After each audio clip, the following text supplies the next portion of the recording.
Hello everyone, welcome to my YouTube channel JBD sir. आप सभी लोग सही होंगे, फिट होंगे, तंदुरुस्त होंगे। चलिए ध्यान देंगे। हम लोगों ने स्टैटिक्स में पहला टॉपिक स्टार्ट किया। इस टॉपिक का नाम है मेजर्स ऑफ सेंट्रल टेंडेंसी, जिसे शॉर्ट में हम लोगों ने नाम दिया एमओसीटी, मेजर्स ऑफ सेंट्रल टेंडेंसी।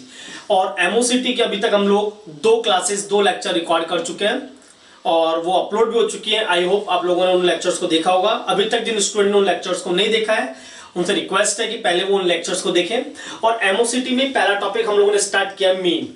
कौन सा टॉपिक स्टार्ट किया? मीन, जिसका एक नाम होता है अरिथमेटिक मीन, हिंदी में बोलते हैं समांतर माध्य, डिनोट करते हैं एक्स बार से। उसके हम 2 लेक्चर रिकॉर्ड कर चुके हैं, जिसमें हम लोगों ने पढ़ा कि मीन क्या होता है, मीन कैलकुलेट कैसे करते हैं, इंडिविजुअल सीरीज में, डिस्क्रीट सीरीज में, कंटिन्यूअस सीरीज में। 2 मेथड होते थे उनके सभी के, डायरेक्ट और शॉर्टकट। दोनों मेथड्स हम लोगों ने सॉल्व करना सीखा। उसके बाद हम लोगों ने एक और मेथड पढ़ा, स्टेप डेविएशन मेथड। तो अभी तक जिन स्टूडेंट ने प्रीवियस लेक्चर्स नहीं देखे तो उनसे रिक्वेस्ट है वो पहले प्रीवियस लेक्चर देखें, ताकि उनको बेस क्लियर हो, ताकि उनको अच्छी अंडरस्टैंडिंग हो जाए। चलिए आगे बढ़ते हैं। इसी सीरीज में मीन के अंदर हम लोग आज जो टॉपिक डिस्कस करने वाले हैं उस टॉपिक का नाम है कंबाइंड अरिथमेटिक मीन। ध्यान देना, आज हम लोग कंबाइंड अरिथमेटिक मीन कैलकुलेट करने वाले। अरिथमेटिक मीन का मतलब एक और नाम हो सकता है मीन, एक नाम हो सकता है समांतर माध्य, और एक हो सकता है एक्स बार। तो कंबाइंड अरिथमेटिक मीन निकाल रहे हैं। तो कंबाइंड अरिथमेटिक मीन, मीन को डिनोट करते हैं एक्स बार और कंबाइंड को डिनोट करेंगे 1 2 3 एंड सो ऑन, जितने भी होंगे। फॉर्मूला क्या है इसका? X bar 1 multiply n1 plus x bar 2 multiply bye n2 plus x bar 3 multiply by n3 and so on. ये चलता रहेगा इसी तरीके से। क्लियर बात है? डिवाइड कर देंगे n1 plus n2 plus n3 और ये चलता रहेगा इसी तरीके से। क्लियर बात है? ध्यान देना, कंबाइंड अरिथमेटिक मीन को कैसे कैलकुलेट करना है तो उसका एक फॉर्मूला है। x बार 1 को मल्टीप्लाई करो n1 से, प्लस करो x बार 2 को मल्टीप्लाई करो n2 से, फिर प्लस करो और x बार 3 को मल्टीप्लाई करो n3 से, और ये सिलसिला इसी तरीके से चलता रहेगा। ये सीरीज आगे सी तक चलती रहेगी। डिवाइड करना है नंबर से n1 plus n2 plus n3। अब ध्यान दो, एक एग्जाम्पल ले रहे हैं। सपोज करो क्वेश्चन में हमको फ्रीक्वेंसीज गिवन है। क्लियर बात? और हमको मीन भी गिवन है, फ्रीक्वेंसीज और मीन दोनों गिवन है। फ्रीक्वेंसी दे रखी है हमको 60, 50 और 40। कितने देखिए? 60, 50 और 40। मीन सपोज करो दे दिया हमको 15, 21 और 10। कितना दे दिया? 15, 21 और 10। ध्यान देंगे, हमें क्वेश्चन में फ्रीक्वेंसी दे रखी है 60, 50, 40 और मीन दे दिया 15, 21 और 10 और पूछा कंबाइंड अरिथमेटिक मीन कैलकुलेट करो। तो कैसे कैलकुलेट करना है? ध्यान देना सभी लोग। फॉर्मूला लिखा x बार 1, तो मीन मतलब x बार ही होता है। कितना है? 15 मल्टीप्लाई बाय n1, n1 कितना है? 60, ये प्लस x बार 2 कितना है? 21 मल्टीप्लाई बाय n2 कितना है? 50 प्लस करो x बार 3 कितना है? 10 मल्टीप्लाई बाय n3 कितना है? 40। क्लियर बात है? और डिवाइड कर दो n1 plus n2 plus n3, यानी कि 60 प्लस 50 प्लस 40, यानी कि ये हमारा कंबाइंड अरिथमेटिक मीन आ जाएगा। अब कैसे भैया कैलकुलेट करते हैं? 15 इंटू 60, 15 6 जा 90, तो 900 प्लस 21 इंटू 50, तो 21 5 जा 105, तो 1050 पर चेक कर लेते हैं, फिर भी गलती नहीं होनी चाहिए कैलकुलेशन में। और 10 इंटू 40 400, डिवाइड बाय 60 और 40 100 और 50 150। चलो ध्यान से, 1050 प्लस 400 प्लस 900, ये हो गया हमारा 2350 डिवाइड बाय 150। तो आंसर आएगा 2350 डिवाइड बाय 150, यानी कि आंसर आ रहा है 15.67। ये हमारा हो गया भैया कंबाइंड अरिथमेटिक मीन। क्लियर बात? आई होप आपको क्लियर हुआ होगा। कंबाइंड अरिथमेटिक मीन कैसे निकालेंगे? आपको अलग अलग नंबर फ्रीक्वेंसी दे रखे होंगे, अलग अलग मीन दे रखे होंगे। तो x1 को n1 से मल्टीप्लाई करो, फिर प्लस करना है। x1 को x2 को मल्टीप्लाई करना है n2 से, फिर प्लस करना है। x3 को मल्टीप्लाई करना है n3 तक, और ये सीरीज तरीके से आगे चलती जाएगी। फिर डिवाइड कर दो जितने नंबर हो n1 plus n2 plus n3। Frequencies और मीन आपको क्वेश्चन में गिवन होगा और इस तरीके से क्वेश्चन सॉल्व हो जाएगा। क्लियर बात है? आप चाहे तो इसका स्क्रीनशॉट ले सकते हैं सभी लोग। चलिए आगे बढ़ते हैं।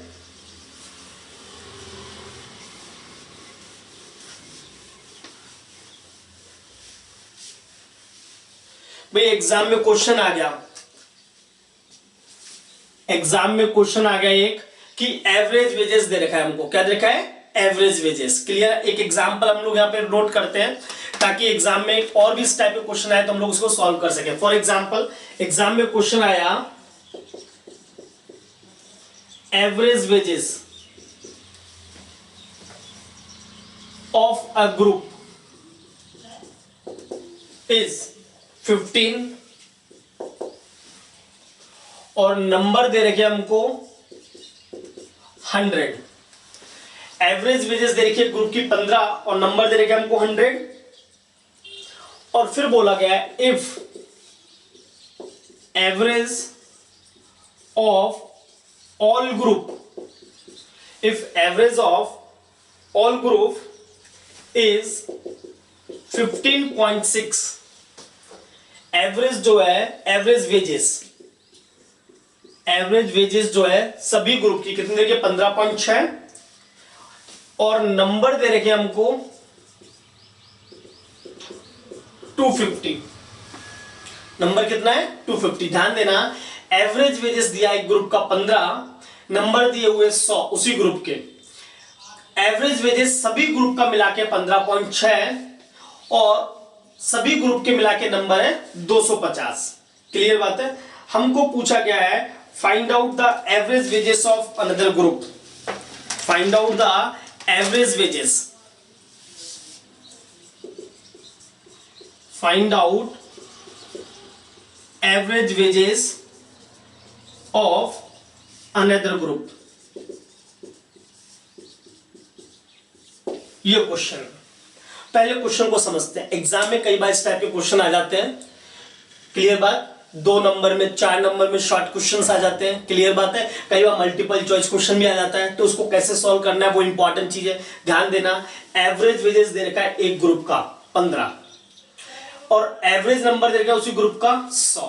यानी कि मैं एक बार के लिए, ध्यान देना, x बार 1 ये 15 दे रखा है और n1 कितना है हमको 100। सारे ग्रुप का एवरेज 15.6, सारे ग्रुप का एवरेज, यानी कि ये कंबाइंड अरिथमेटिक मीन की बात कर रहा है।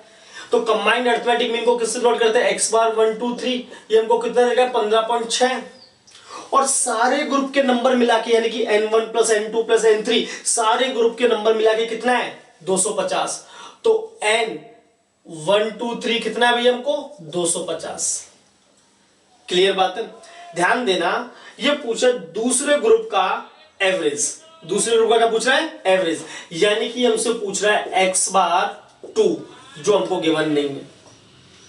क्लियर बात है? अब ध्यान देना, अब इसको कैसे सॉल्व करना है, बहुत ही सिंपल है। पहले कंबाइंड अरिथमेटिक का फॉर्मूला लगाओ, x bar 1 2 3 is equal to x bar 1 n1 plus x bar 2 n2। ध्यान देना, आज सिर्फ 2 ही डिजिट है इसलिए मैं 2 तक लेके आऊं, 3 तक होता तो 3, 4 होता तो 4 तक लेके आऊंगा, divide by n1 plus n2। अब x बार 1 2 3 हमको पता है कितना है 15.6 is equal to x bar 1 कितना है 15 इंटू n1 कितना है 100 प्लस x बार 2 ये तो हमसे पूछा गया है, हमको नहीं पता, पर मल्टीप्लाई बाय n2 कैलकुलेट कर सकते हैं। ध्यान देना, n1 और n2 का टोटल कितना है 250। n1 और n2 का टोटल कितना है 250, जिसमें से n1 100 है तो टोटल 250 है, उसमें से n1 100 है तो n2 कितना आएगा बैलेंस है भैया, तो मैं यहां पे लिख देता हूं n2 आएगा कितना 250 माइनस 100, यानी कि कितना आने वाला है ये 150। भाई टोटल नंबर हमको दे रखे हैं कितने 250, जिसमें से मुझे n1 पता है 100 तो n2 कितना होगा 150। तो मल्टीप्लाई मैं यहां पे कर देता हूं 150 और ये x बार 2 जो मुझे नहीं पता। क्लियर बात है यहां तक? अब एक बेसिक कैलकुलेशन अपन को, ये 15.6, अब एक बेसिक मैथमेटिक्स से क्रॉस मल्टीप्लाई करना है। तो 15.6 को मैं मल्टीप्लाई करूंगा 250 से, 15 इंटू 100 हो गया 1500 प्लस x बार 2 और ये मल्टीप्लाई हो रहा है किससे 150 से।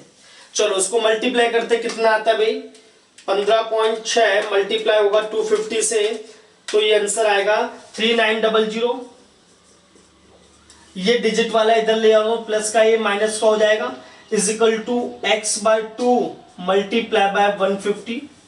ध्यान देना 3900 में से 5900 में माइनस कर रहा हूं, तो ये बचेगा 2400। ये कितना बच रहा है 2400, और ये x/2 इंटू 150। अभी मल्टीप्लाई 150 इधर जाके किस में हो जाएगा डिवाइड में, तो x/2 is equal to 2400 divide by 150। तो 2400 को डिवाइड करेंगे 150 से, तो आंसर आएगा 16, यानी कि x/2 की वैल्यू कितनी आएगी हमारी 16। क्लियर बात? आई होप आपको ये क्लियर हुआ होगा। वापस एक बार समझेंगे। हमें एक ग्रुप की एवरेज वेजेस दे रखी है 15 और उसी ग्रुप के नंबर दे रखे 100, यानी कि x1 15 और n1 100। टोटल ग्रुप की एवरेज वेजेस 15.6, यानी कि कंबाइंड अर्थमेटिक मीन देगा 15.6, और टोटल नंबर दे रखे हमको 250। x/2 पूछा गया है भैया अनदर ग्रुप की एवरेज वेजेस। तो पहले तो नंबर निकालेंगे, टोटल नंबर 250, जिसमें से एक ग्रुप के नंबर है 100, तो दूसरे ग्रुप के नंबर कितने हुए 150। फॉर्मूला पुट कर दो, वैल्यूज पुट कर दो, क्रॉस मल्टीप्लाई करो और सॉल्व कर लो। क्लियर बात? आप इसका स्क्रीनशॉट ले सकते हैं। चलिए, इस टाइप के क्वेश्चन जो होते हैं एग्जाम में जनरली पूछ लिए जाते हैं शॉर्ट मार्क्स में, लाइक 2 मार्क्स के, 4 मार्क्स के, कई बार 5 मार्क्स का पूछ लेता है। मल्टीपल चॉइस क्वेश्चन आता है तो भी हमें इस टाइप के क्वेश्चंस आने चाहिए। क्लियर बात है? चलिए आगे बढ़ते हैं।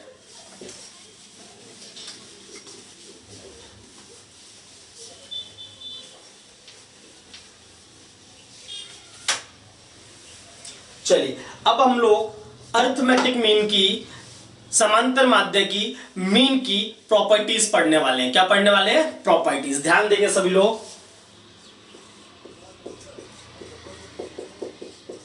Properties of arithmetic mean.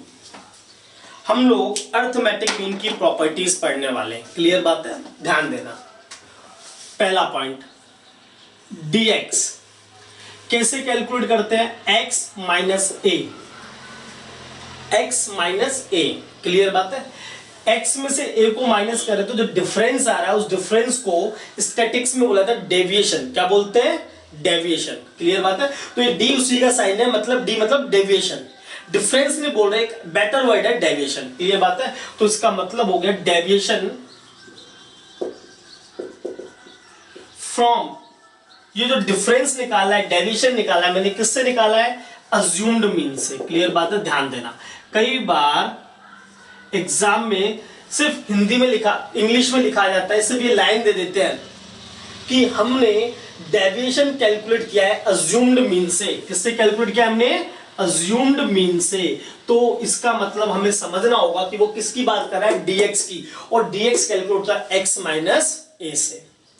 Clear बात है? अब ध्यान देना, अगर मैं इनका टोटल लगा दूं सबका तो सिग्मा dx हो जाएगा। तो ये भी कैसे निकला होगा? x माइनस ए से, और जो वैल्यू आई उनका टोटल लगा दिया, यानी कि इसको अपन क्या बोल सकते हैं? सम ऑफ डेविएशन। जितने भी डेविएशन थे उनका मैंने सम निकाल दिया, और डेविएशन किससे निकाला मैंने? अज्यूम्ड मीन से। ये छोटी छोटी बातें जो आपको समझनी होगी कि एग्जाम में कई बार ये वैल्यूज नहीं देते, वो ये नहीं देते, वो ये लाइन दे देते, ये हेडिंग दे देते, तो इनसे हमको आइडेंटिफाई करना पड़ेगा कि एग्जामिनर क्या बोलना चाह रहा है। x माइनस से मतलब डिफरेंस, डिफरेंस को बोलते हैं डेविएशन। डेविएशन यानी डिफरेंस किससे निकाला? अज्यूम्ड मीन से। सिग्मा dx मतलब सम कर रहा हूं डेविएशन का, और डेविएशन किससे लिया? अज्यूम्ड मीन से। क्लियर बात है? दूसरा पॉइंट, सिर्फ d निकालना हो, d मतलब भी डिफरेंस और डेविएशन, तो सिर्फ d निकालते हैं x माइनस एक्स बार, x माइनस एक्स बार। तो ये भी तो डिफरेंस है, और डिफरेंस को क्या बोलते हैं? डेविएशन। और डेविएशन मैंने आज किससे निकाला है? मुझे आंसर दो। अज्यूम्ड मीन से निकाला है या अर्थमेटिक मीन से निकाला है? अर्थमेटिक मीन से। क्लियर बात है? पहले डिफरेंस मैंने अज्यूम्ड मीन का निकाला था, आज मैं किसका निकाल रहा हूं? अर्थमेटिक मीन का। तो डेविएशन फ्रॉम मीन। क्लियर बात है? मीन यानी कि x बार। क्लियर बात है? ध्यान देना, मोस्ट इंपॉर्टेंट चीज। और जितने भी डी आएंगे अगर मैं उनका टोटल लगा दूंगा, डी कैसे निकलता है? x माइनस एक्स बार, तो उसको क्या बोलते हैं? सम ऑफ डेविएशन। क्या बोलेंगे? सम ऑफ डेविएशन, जो हमने किससे लिए हैं? मीन से लिए। मीन मतलब एक्स बार। क्लियर बात है? आई होप आपको ये बातें क्लियर हुई होगी। दूसरी चीज, मोस्ट इंपॉर्टेंट चीज, जो डी आता है ना, डी का टोटल सिग्मा डी, वो ऑलवेज जीरो होता है। क्या होता है? Always zero. ध्यान देना, डी का जो टोटल होता है यानी कि सिग्मा डी की बात करो, वो ऑलवेज क्या होगा? जीरो। अगर हमारा जीरो नहीं आ रहा तो हमने कैलकुलेशन में कोई ना कोई मिस्टेक की है। तो आप ध्यान देना, जब भी आप डी निकालो यानी कि डेविएशन निकालो मीन से और उसका टोटल लगाओ तो ऑलवेज क्या आना चाहिए? जीरो आना चाहिए। और जीरो नहीं आ रहा है, इसका मतलब हमने क्या गलती की है? गलती की है। क्लियर बात है? ध्यान देना। तीसरा point, sigma D square, sigma D square यानी कि सिग्मा मतलब समेशन और किसका? x माइनस एक्स बार के स्क्वायर का। भाई d कैसे निकालते हैं? x माइनस एक्स बार, d का स्क्वायर लेना है तो मैंने x माइनस एक्स बार का स्क्वायर कर दिया और उसके टोटल को सम बोल दिया। तो इसको कैसे लिखेंगे? Sum of square, sum of square, किसका स्क्वायर? डेविएशन का, ऑफ डेविएशन। और डेविएशन हमने किससे लिया? मीन से लिया। क्लियर बात है? ध्यान देना, d का मतलब x माइनस एक्स बार, d का स्क्वायर किया तो x माइनस एक्स बार का स्क्वायर और उसके टोटल को क्या बोल दिया? सम। यानी कि सिग्मा डी स्क्वायर का मतलब ये भी हो सकता है सिग्मा x माइनस एक्स बार का स्क्वायर। अब इसे क्या बोलेंगे? सम, यानी कि टोटल किसका? स्क्वायर का, किसका?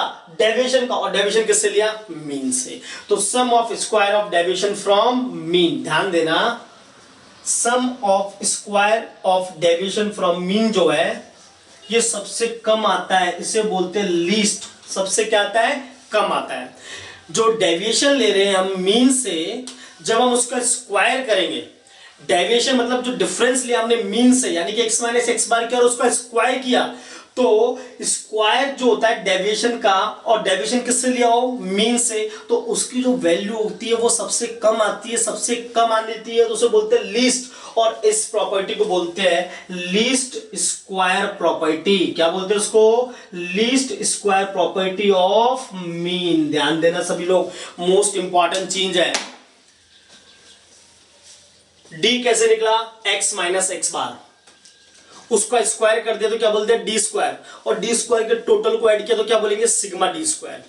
तो सिग्मा डी स्क्वायर की जो वैल्यू होती है वो सबसे कम आती है, लीस्ट आती है, इसलिए इसका एक नाम है least square property of mean. Clear बात है?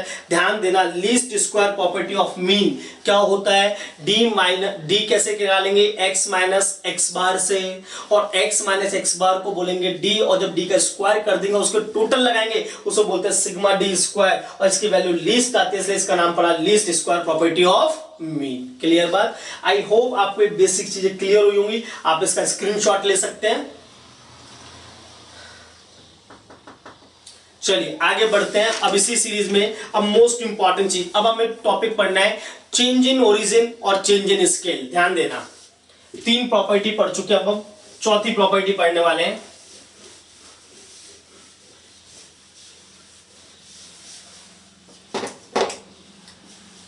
चौथी प्रॉपर्टी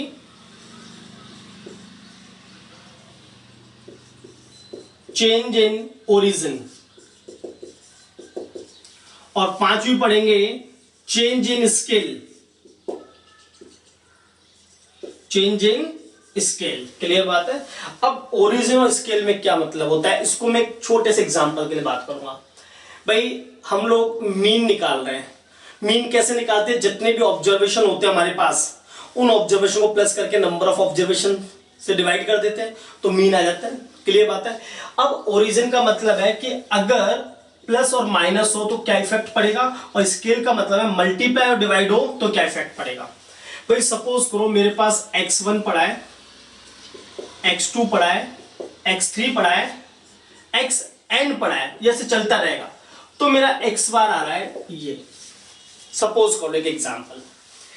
अब ये बोल रहा है कि ईच ऑब्जर्वेशन में अगर हम किसी चीज को प्लस करते, सपोज करो मैं c प्लस कर रहा हूं, ईच ऑब्जर्वेशन में मैं प्लस कर रहा हूं c, तो मुझे दोबारा से मीन कैलकुलेट करने की नीड नहीं है।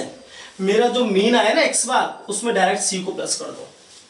यानी कि हर ऑब्जर्वेशन में अगर अपन सेम चीज को ऐड करते हैं, सिमिलर चीज को, तो हमें दोबारा से मीन कैलकुलेट करने की नीड नहीं है, जो मीन आया उसमें भी उस वैल्यू को, ऑब्जर्वेशन को क्या कर दो, डायरेक्ट ऐड कर दो। तो यानी कि ईच ऑब्जर्वेशन में चेंज हुआ तो हमारा मीन भी सिमिलर चीज से क्या हो गया, चेंज हो गया, तो इसे बोलते हैं चेंज इन ओरिजिन। सिमिलरली मेरे पास x1 पड़ा हुआ था, x2 पड़ा हुआ था, x3 पड़ा हुआ था, x4 था, और ये इन ऑब्जर्वेशन से मैंने x बार कैलकुलेट किया और मेरा x बार ये आ गया।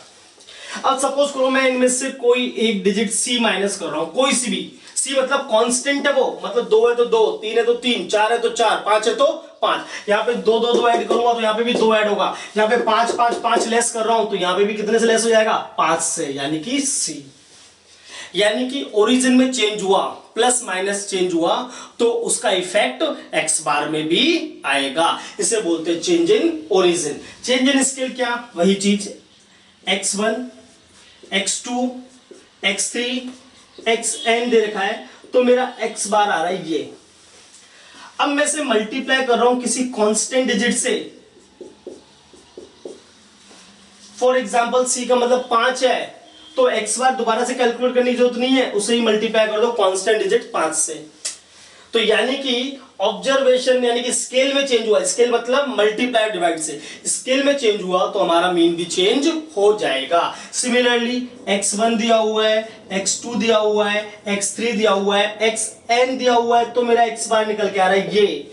अब सपोज करो मैं इसको डिवाइड कर रहा हूं कांस्टेंट डिजिट से, और कांस्टेंट डिजिट क्या है भैया, c, तो मेरा x बार भी क्या हो जाएगा, कांस्टेंट डिजिट से डिवाइड हो जाएगा। क्लियर बात है। तो यानी कि ओरिजिन में चेंज हुआ तो हमारा मीन चेंज होगा, स्केल में चेंज हुआ तो हमारा मीन चेंज होगा। क्लियर बात है। यानी कि मीन पे चेंज इन ओरिजिन और चेंज इन स्केल दोनों का इफेक्ट पड़ता है। आप चाहे तो उसका स्क्रीनशॉट ले सकते हैं।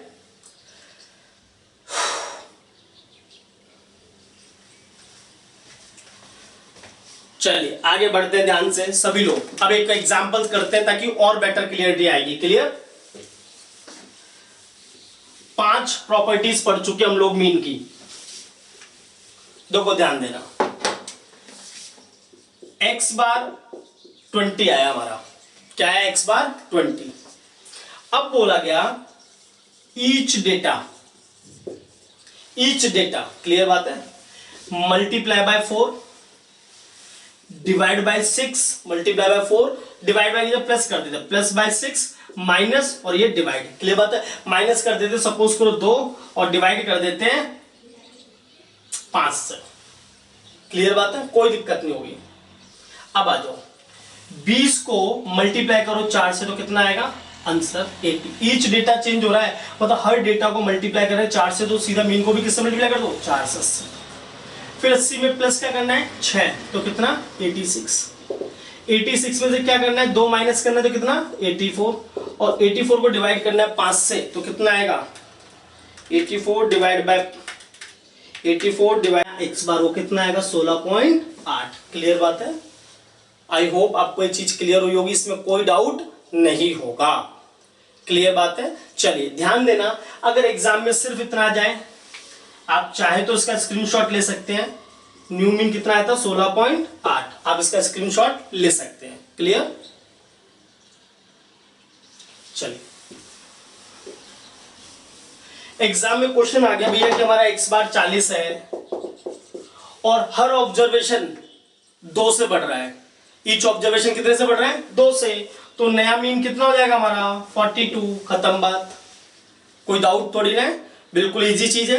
चलिए यानी कि मीन पर चेंज इन ओरिजिन और चेंज इन स्केल का इफेक्ट पड़ता है। क्लियर। चलिए लास्ट प्रॉपर्टी पढ़ने वाले हैं हम इसकी, और वो है लीनियर इक्वेशन। क्या है भैया, लीनियर इक्वेशन। यानी कि एग्जाम में क्वेश्चन आता है क्या लीनियर इक्वेशन एप्लीकेबल होता है मीन में, तो आंसर आ जाएगा यस। और लीनियर इक्वेशन क्या होती है,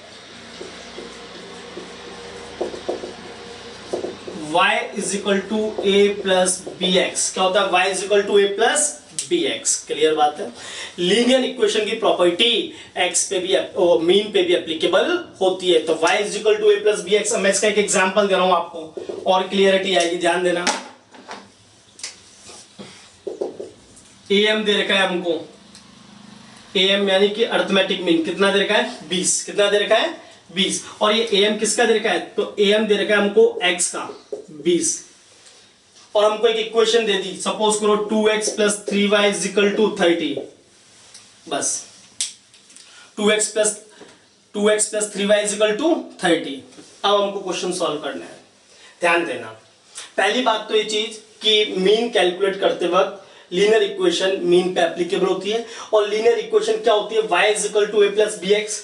am दे रखा है हमें x का 20 और 2x plus 3y is equal to ये 130 दे दिया। सपोज करो कुछ भी वैल्यू आ सकती है, चलो पुट करते हैं वैल्यू को। 2x का मीन कितना है भैया, 20 दे रखा है, तो 2 मल्टीप्लाई बाय 20 प्लस 3y इज इक्वल टू 130, तो 2 टू द 4 यानी 40 plus 3y is equal to 130, तो 3y is equal to 130 minus 40, y is equal to 90 divide by 3, तो y की वैल्यू कितना आ गया 30। कोई डाउट यहाँ पे? ये लीनियर इक्वेशन होता है। लीनियर इक्वेशन कोई सा भी टॉपिक हो हमेशा इक्वेशन यही होती है, y is equal to a plus b x. हमें कुछ वैल्यूज गिवन होगी, लाइक x की वैल्यू गिवन होगी तो y की निकालनी होगी, y की गिवन होगी तो x की निकालनी है। कुछ नहीं करना है, सिंपल कैलकुलेशन है, मैथमेटिकल वैल्यूज को पुट करना है और सॉल्व करना है। क्लियर बात है? चलिए, आज हम लोगों ने मीन को कंप्लीट किया है, तीन पार्ट में मीन कंप्लीट किया था। लेक्चर 3 हमने लिखे मीन के लिए, और जिन स्टूडेंट ने अभी तक मीन के लेक्चर्स को नहीं देखा है तो मैं उनसे रिक्वेस्ट करूंगा वो मीन के सारे टॉपिक को ध्यान से पढ़े, क्योंकि आने वाले जो टॉपिक है जब हम पढ़ेंगे स्टैंडर्ड डेविएशन, मीन डेविएशन, तो वहां पे मीन बहुत ज्यादा काम आने वाला है। तो सबसे इंपॉर्टेंट टॉपिक होता है एमओसीटी का मीन। क्लियर बात है? जो आज कंप्लीट है। अगर किसी को भी डाउट होता है आप कमेंट सेक्शन में लिख सकते हैं। नेक्स्ट लेक्चर में हम लोग पढ़ेंगे मीडियन और मोड। क्या पढ़ेंगे? मीडियन और मोड, वो भी बहुत इंपॉर्टेंट टॉपिक है। तो आप लोगों को सारे लेक्चर्स को ध्यान से देखना है और किसी भी लेक्चर को मिस नहीं करना है। कोई भी डाउट होता है कमेंट सेक्शन में लिख सकते हैं, और ज्यादा से ज्यादा इस चैनल को सब्सक्राइब करें, वीडियोस को लाइक करें, शेयर करें, ताकि इसका बेनिफिट मैक्सिमम स्टूडेंट्स को मिल सके। तब तक के लिए take care, stay safe, bye.